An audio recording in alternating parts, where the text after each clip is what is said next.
दिन थिला आंबगुड़ा एक सुंदर ग्राम थिला।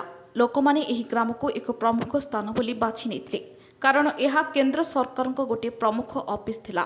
एठारे बहुत घरर चुली जळुथला।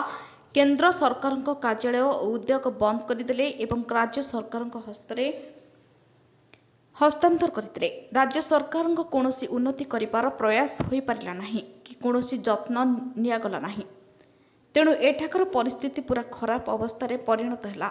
वर्तमान यह एवं एठारे थिबा सिरिकरी बासभवन को निज निज अख्तियार करिसेंती एवं एठाकर निर्मल वातावरण को पूरा दूषित करने को लगी। एठाकर कौनसी राजनेता अथवा सरकार ऑफिसर नजर को आसुना कि जाशुणी ध्यान दौना।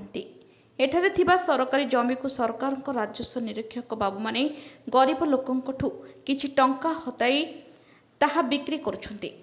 जदि आंबगुड़ा प्रति सरकार लोलुप दृष्टि पड़ता ताहले आंबगुड़ार सम्मान एवं एठाकार परिवेश उन्नत मानर होई परिथांता। बोरीगुमारू नीलमर बेहेरा रिपोर्ट ज्योतिप्रभा न्यूज।